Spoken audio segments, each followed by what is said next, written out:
y'all think too small, I got big dreams. You just starting, I'm way ahead at the end scenes. Started reading and dodging all of the quick schemes. Money like your Spotify, boy, I got 10 streams. Be real big, I gotta make it just for my kids and for their kids, just kids, that's wealth years. This is episode 4, and our guest today is Tom Codevilla. Tom and I know each other in real life and are even gasp friends. We have been partners for over 5 years or so.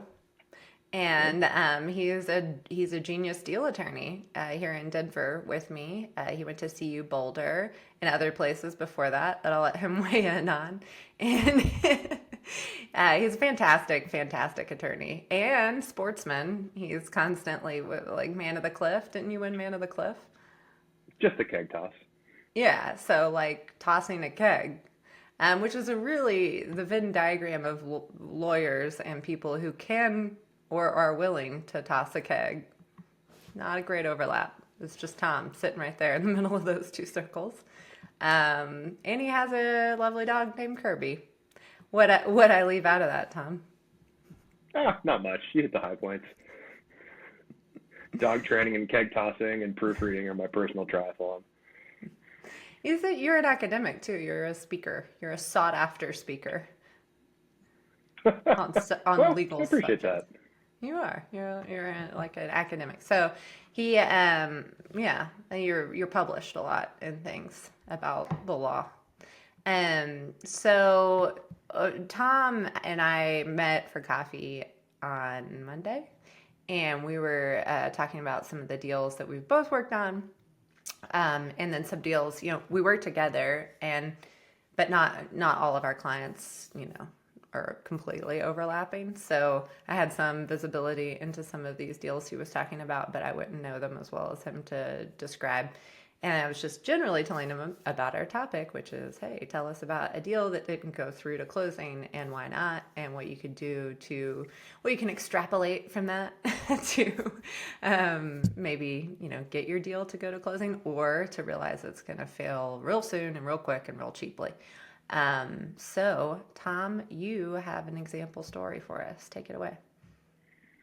Yeah. Well, first, thanks for having me. This is really fun. And hopefully the story resonates with some of your listeners. So the story of the deal is we were the buy side on a private equity deal trying to acquire a logistics company. The logistics company was in a foreign country. And the negotiating norms in that foreign country were completely foreign to me. I had no idea what I was walking into. We also didn't know exactly what the founders had done before trying to get sold to piss off their suppliers. So we knew that there were some outstanding debts, but of course those debts are going to be wiped away by the acquisition. Real quick, can you tell us just generally what foreign country or continent even is it? Are we talking Asia, Europe, South America? This was Israel. Oh, okay. Very specific. Thank you. Yeah. Yeah. And so obviously no language barrier, but definitely some cultural differences, neither good nor bad, just kind of the way things get done. So we had dealt with the founders, and the founders were very eager to sell. We got through the LOI. The price wasn't a big deal, but in order for the business to function, they had to have a good working relationship with a couple of logistics suppliers. And as a result of operating on a shoestring, the founders had incurred massive debts, which they slowly paid down, but then got into more debt with these logistical companies. They were basically a middleman. So originally we thought, okay, we'll just go in, we'll negotiate with the debt holders, and they'll get something instead of nothing, and that will be sufficient for us to move towards closing. What we didn't know was that the way that the founders had dealt with their creditors was so over and above what we expected that instead of taking 75 cents on the dollar, 80 cents on the dollar, these creditors said, we would rather see this company not get acquired than give them the satisfaction of getting paid out. This went around and around. I was on the phone with multiple logistics suppliers, and I heard the same thing. Basically, we in good faith extended credit to these founders for a number of years. They didn't keep their word. Now we're not letting them off the hook. You pay us 100 cents on the dollar or it's nothing.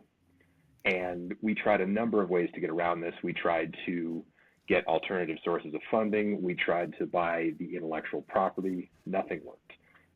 It led to some really interesting interactions with those creditors because they just had a different style that I wasn't prepared for. In the U.S., I think, at least, I'm biased obviously because I'm in the U.S., but the deal points get brought up immediately, and it's a sign of professionalism that you're just going to discuss the deal points, and whoever gets emotional first gets kind of reined in by their side because you don't want to kill the deal. That was not so in this case. In this deal, the emotions came first, and they were big emotions. The negotiations basically started at brinksmanship, and the longer the call went on, you started to see, oh, well, maybe we could do this. Maybe we're not going to kill this deal. Maybe there's a possibility. I'll go back to so-and-so. And so there was this almost dance of showing emotion and taking a hard line before any negotiation could take place. And I just wasn't prepared for it. And so I wondered if this was common, and I looked up different negotiating styles in different countries, and sure enough, super common to just have a completely different negotiation style on the other side of the table if you're dealing with a foreign country. I just hadn't dealt with it before. I dealt with Latin America, pretty similar to our negotiation style. Chinese negotiations were relatively straightforward, a lot more kind of social validation beforehand, but this was something I'd never experienced. So the deal eventually died because we couldn't get the creditors on board, plain and simple. And what it would take to pay them off would have killed the deal. So I think the lesson I took from it was, one, get very clear who your founders are and how they've treated their key suppliers, the key third-party consents to the deal. And two, don't assume that you're going to get creditors to take anything but 100 cents on the dollar. What did they do to piss off their creditors so much? Was it, is that, I'm trying to decide if that's just culturally they're offended by the thought of having to discount what they're owed, or they were so egregious in their mistreatment of these third parties that they were like, we're done with this. We kind of just would rather see you fizzle out than even get some more money. I think they did a lot of the checks in the mail. I think they said, yeah, we'll make good, because they anticipated on volume coming in. When the volume didn't come in, they didn't have the revenue to pay back as much as they said they were going to. So they were constantly paying 50%, 75% of what they said they were going to pay. And then they'd have a good month and they'd pay most of it down, but then they'd keep some for capital reserve instead of fully paying off their creditors. So it was, I think, an escalating series of broken promises that were backed by, from what I could tell, a good faith belief on the part of the founders that the business would come in, the money would come in, the debts would get paid off. But that, over a course of years, is not a good business strategy. At a certain point, you have to become realistic. And I think that the buyer, the principal buyer, was very enamored of the business model and overlooked that course of dealing by the founders. So I think because it was such a relationship-based business and this middleman company depended so heavily on the good graces, on the ability to negotiate preferable rates with larger logistics providers, our buyer underestimated the importance of those key suppliers and just thought the consents would be easier to get. There's a couple of things I'd love to learn more from you on how this went down. So the two things that jump out to me are, of course, the vendors and creditors, and also negotiating with foreign cultures, whether it is abroad or you're dealing with someone in the U.S. Because we do have a lot of Israeli business owners here that I'm sure would like to do business the way that they are accustomed to, even living in the U.S. And, even if you don't get completely away from the U.S. business culture, being respectful of that seller's background can probably get you more favorable terms. So just with the first question, when would you recommend that a buyer talks to the vendors and creditors? When should they get that list? And as an attorney, what are some of the best questions they can ask to get the most accurate information from a seller? I'd say you should be talking to the people, whoever they are, if they're creditors, if they're shareholders. There's going to be a flying element somewhere. You're going to need some third party to consent. So you need to identify those third parties pre-diligence. I'd say pre-signing LOI if possible, but if not, then post-LOI. You want to know the balance sheet in and out. You need to know as soon as that LOI is signed who you need to go to in terms of a third party to get them comfortable with this deal. So as soon as possible, figure out who your sticking points are going to be and start going after their consent and building a relationship with them, because you're probably going to have to deal with them in some capacity, whether it's a minority shareholder or a really vocal vendor or whatever. You're going to have to deal with them after the deal. So as soon as possible. Gotcha. And for our listeners, the LOI is the letter of intent. That's the initial outline of the terms of the deal. And Tom, correct me if I'm wrong. This sounds like it applies to stock or asset purchases. Is that right? 100%. Yeah. When you're talking about stock purchases, you're frequently going to have to talk to a minority shareholder or your round of investors that would be converted automatically by the terms of your investment or the buyout. Usually when you sell a majority of assets or shares in a company, there are going to be some triggers for earlier investors to either get paid out or to get stock in the remaining entity.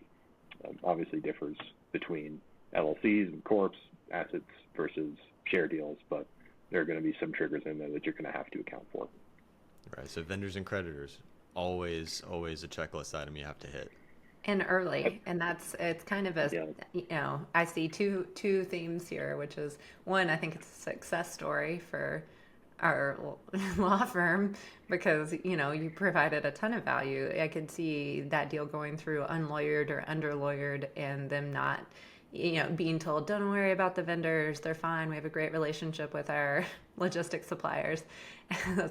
It's a joke because we hear that all the time. I have a great relationship with the landlord. I have a great so people tell me that and they don't understand. I've heard that 4 times that day and it's never once been true. So, we have a great relationship with the logistics provider and you can work it out after closing with them. You can definitely see that happening. And then that person, the buyer, effectuating the deal and tanking immediately because he assumed then once he was in control, he could work something out, and that was not ever going to happen. So it's a success story, even though it didn't go through closing because, Tom was able to isolate, hey, we need these third-party consents, and we're going to have to work them out now so that we know what that looks like. And it's also one of the reasons that a lot of intermediaries say lawyers kill deals because, yes, true. That is one of the ones that you could have gone through closing and then tanked. And our job is to not let that happen. So at what point during the diligence process did this come up, Tom? The third party consents are the first thing. So when I get a letter of intent signed and then I start thinking about how to structure the purchase, the first thing I do is create a checklist. And in that checklist, there's a little box for a third party consent that you fill in. So as soon as we got that LOI signed, I went down the list and said, here are the people that need to consent based on the balance sheet, based on the structure of the company. So I told them immediately that these people are going to have to consent. I always defer to my buyers if they say, I'm going to handle getting these people's consent, because it's not the best and highest use of my time to be on the phone with a bank and try to negotiate commercial terms or the payoff terms. I can paper it, and I'm happy to be in the background there, but ultimately it's a business deal as to how they want to compromise the way this debt goes away and the way that consent gets secured. So it should be one of the first things that you do. Any big law, first year to third year M&A associate, third party consents, that's what you're put on. You're at the bottom of the checklist and you are just sending polite reminder emails every week. Hello, what is the status of our third party consent? I have drafted this consent form. Please sign this consent form. Hello, I'm not going away, in a very friendly way. But it's not glamorous, and it's such a basic part of deals, but I think that in a smaller firm, if you don't have that training, those consents are easy to lose track of and just presume that they're going to show up at the end of the deal. And a lot of times they do. And if you're a buyer who's taking advantage of SBA, you're doing a sub $5 million deal, that means that there probably isn't that associate that's sending those reminders for you. So that means, buyer, you're doing it yourself. So don't forget that is one of your jobs when you're buying your own deal, especially in a small business acquisition. That is very true. And don't take anyone's word for it. I can't tell you how many times everybody thinks it's going to go great because they're told there should be no problem. And so they wait until it's usually at my urging when I'm helping, when we're helping folks out, we're pushing for it. We're not going to let it close without those consents. So the worst case scenario I described in the Israeli deal of it closing and then them realizing that they would have basically no functional business.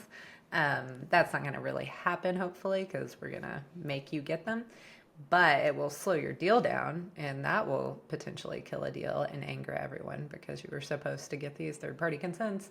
You assumed it would be no problem. Maybe even the seller doesn't want you to talk to the people because they want to have a certain level of sureness that the deal's going to go through before they tell their vendors or important third parties or landlord, whoever. You understand that reason that would be. They don't want to wave the flag that they're trying to sell before it's true. So they'll wait until the very end, and then there'll be this big hiccup, and it slows everything down or turns it all the way upside down. So with this being an attorney-heavy episode, let's do a redemption arc, and let's save some deals for all the deals killed by attorneys. How else would you learn about negotiating with folks of other cultures, whether they're in the U.S. or outside of the U.S., if not from your experts? So, Tom, I love the fact that you took that extra step to go and research negotiating with different cultures. What did you find? How would you recommend that a buyer approach a seller who, if they know where they're from, how can they respect that culture and use that in business? And do you have any resources that you would recommend from your recent research? There are a bunch of books written on different negotiating styles in different cultures. Also, obviously, I just learned by Googling it, but the important thing is to realize that you're not taking crazy pills and neither is the other side. Just people have their habits. And if you don't figure out what those habits are, ask questions about them, and establish a working relationship before the first sign of conflict, that's when it can go sideways. So no matter what the culture is, say just take the initiative to learn about it. This homework has definitely been done before. I remember negotiating with Chinese suppliers when I was in-house, and you would talk about everything but the deal. That you didn't mention the deal, you would go to these dinners, you would have a great time, and at some point the next morning, an email would come through with a hint of a deal point, and then once that working relationship had been established, once everybody knew where everybody stood, then the business deal could kind of get done, and then it was shuffled off to the attorneys to paper it. And I'm used to saying, all right, we're here for business, we're going to talk about business, let's get into it. But that's not the way it goes. So for Israel, I would say that I wasn't prepared for the emotions that came with it. I wasn't prepared for the cultural significance of what the founders had done, and I didn't fully appreciate it and bring it to the buyer's attention and say, I don't think these people are going to budge. I think they mean what they say. And so a certain amount of brinksmanship is what we're paid to deal with as attorneys, but culturally what brinksmanship means differs. So I would say if you're encountering resistance, the reason for that resistance is not culturally uniform, and you should try to dig deeper there. I love that. I mean, we talk about deals that don't make it to the closing table or deals that are a struggle to get to the closing table, but so many deals, so many businesses fall apart in the preceding 12 to 18 months after closing. And part of that, businesses tend to live or die based on the transition. And if you are just a bull in the china shop with a seller, especially around their cultural expectations for a negotiation doing a business deal, that's really going to lay the groundwork for the relationship you have working with them for the next 12 months. So it's a valuable piece to really lean on and prioritize. And it should be fun too, right? Because it's different. It gives you something else in your little toolkit. And if nothing, it gives you kind of a fun story at the end. Although I would have preferred this deal had gone through. It's just that economically, if we had paid every creditor, we couldn't have earned through the hit that the balance sheet would have taken to make it a profitable business along the returns required for that buyer's model. And you got to be honest with the model. At the end of the day, you're modeling a certain return, and especially with PE, you've got to those returns are taken seriously because they've got to go to their LPs. A little bit more flexible, obviously, with a smaller buyer in an SBA deal. Well, I think, what you're highlighting, and I think I've talked about in past episodes, maybe the cultural difference between kind of Wall Street and Main Street, the private equity folks who are buying just regular people's businesses that they built. And there is a culture clash a lot of times there. Even if they're the exact same type of person living in the exact same city, they're coming from really different angles. But one of the things that is unusual in your example that probably you could extrapolate to others is PE, those folks have fiduciary obligations to their investors and they're reporting back. So they can't make decisions purely on emotion in the same way that other people can. And maybe that's a cultural shift for Israeli folks too. I don't know what their law is related to executives at a business and whether they have to, make the best and highest decisions for their investors in the same way we have that, rule of law in the United States. But it seems like maybe they didn't because they would rather have $0 and see a company fail than have some dollars. And in the United States, most people could really, really, really detest a business and still take the pennies on a dollar choice because they would feel like they were obligated to their investors to do that. So knowing that they don't have any obligation flowing back is really valuable. It changes their decisions entirely. It's the same thing you have when you have a business owner who doesn't have any investors, who's looking at a PE buyer. They've got different rules of the road. And I want to add a qualifier here because I have an N of 1.5 on deals in Israel, so I can't say that I'm the source of truth here. But that was definitely something I noticed, and it was confirmed by the research I did.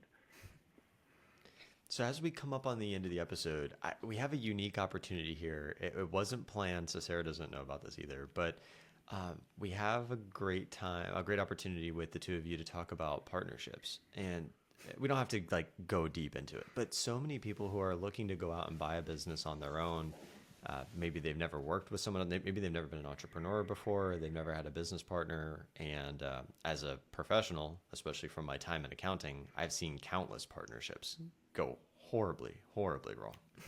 How do you find a good partner and then run a successful partnership for 5 years? Oh, gosh. Sara, you want to take first cut at this one? Oh, man. Well, I think I would be very reticent to get into business with anyone but Tom at this point in my life. I think there you have it. So everybody that wants to start a business, call Tom. Yeah, call Tom. Get in line because there's in a best partnership you have complementary traits. And I feel like Tom's traits complement mine very, very well. So when we're working together on the same deal, I'm a lot. How would you describe it, Tom? You know people and deal with people very well. I am, I would say, more logical and less emotionally oriented. And you shine in that realm. You shine connecting people. And it's something I admire about you and try to learn from. But, I can only learn so much. And Tom has this, his stick-to-itiveness, this academic strength that is also just so unwavering. So he can't be pushed around at all, which is fantastic. So the combination is perfect. But we got lucky there. And I don't know, maybe a little bit of how I met Tom was probably like a good precursor to why we work well together, because he was kind enough to put up with me. But I applied for the same in-house job that he ultimately got. So we had never met each other. And then I just followed the employer and waited till they advertised who got the job. And then when they did, I DM'd him on LinkedIn and was like, can I buy you a beer? And then just spent the whole time trying to figure out why he was better than me. So. I was like, who is this crazy person on LinkedIn trying to buy me beer? So I went in with walls up. And what Sara didn't know is that I just had M&A on my resume, and that was the only reason I got the job. Otherwise, she would have blown me out of the water in an interview. It was great. No, and he was great at it. And then ultimately we became friends because he was kind enough to put up with whatever that was. And then ultimately he came and left that in-house position to come and start this with me. So, we won and their loss. But he put up with that. He's a very loyal, determined friend. So I think that makes it work well. But I do usually dissuade people from getting into business with other folks because I don't think it usually works out too good. Well, I love that hustle and taking the initiative to reach out to the person who defeated you and buying him a beer. That was a great move. Thanks. From my side, yeah, everything that Sara said, but I think that we had a nice soft launch because before we started working together, we'd established trust, and we'd also, I think, crucially shared what our aspirations were in an unfiltered way, because when we shared them, there was nothing to be gained or lost by either party. And so once we figured out that we had the same dream of the lifestyle we wanted to live, we'd had similar big firm experiences, we could trust that we wanted to take it in roughly the same direction. And what I always tell folks is don't work with people that you don't trust, and don't be in the same business, but pursuing different dreams for that business. They don't have to be identical, but they should be complementary. So, and the last thing is try to work with people who do the things that they do for similar reasons that you do the things that you do. So Sara and I are lawyers because we enjoy it. We enjoy the challenge. We enjoy the connection. We enjoy the problem solving. We don't enjoy it because of the money. We don't enjoy it because of getting to tell people that we're lawyers. Yeah, sometimes it's nice, but there are a material percentage of lawyers out there who don't practice for the same reasons. And if you're working your butt off and you're pouring your life into something for or with somebody that doesn't share your dream or your motivations, then there's going to be a problem. That's awesome. So I hear complementary skills, values alignment, trust, and something that I see is that it sounds like you just keep complimenting each other and you'll probably go pretty far. It's easy to talk to Tom because he's very direct too. So I think if you can communicate easily to somebody, you're in a good start for sure. I feel like I could say anything immediately that I thought to Tom without having to, stress or couch it and soften it or. Yeah, awesome. I completely agree. We know who each other are, and we trust and respect that. Mm. Well, before we wrap up, Tom, what is your specialty? How can people work with you? How do you want people to reach you? Well, specialty is deals. We've been getting into more financial services deals lately. I also do some outsourced general counsel work, which kind of comes generally from working with companies, acquirers, but also sellers, cleaning things up for sale. How can people get in touch with me? We've got a website, sk&slegal.com, or you can email me at codevilla@sk&slegal.com. I'm not even going to try to spell that because it's extremely long, and people usually hear the V in my name as a Z. So we will send out the contact information with the episode, I think. Yeah, it'll be in the show notes. It'll be in the description. We'll make sure people can get that email address and your website to get in touch. Certain deal size, certain industry, anything like that someone should be thinking about if they're going to reach out to you? I'd say my deals are split pretty evenly between SaaS, manufacturing, and financial services. Deal size, anywhere from $1 million to I think the largest deal I've done is about 35 to 40 million as SK&S partner. So pretty broad range, but I'd say the sweet spot is in the $2 to $10 million range. Fantastic. Sara, closing statements before we wrap it up? Oh, thanks, Tom, for coming and giving us such a good example of why it's important to get those third-party consents. It was nice to see you. Good to see you too. Thanks for having me on. So this has been episode 4 with Tom Codevilla at SK&S Law Group. Yep. Oh, Yep. SK&S Law Group. Wow, I should know that. I apologize. Well done. Anyway, all right, episode 4, and that's a wrap. Thanks so much.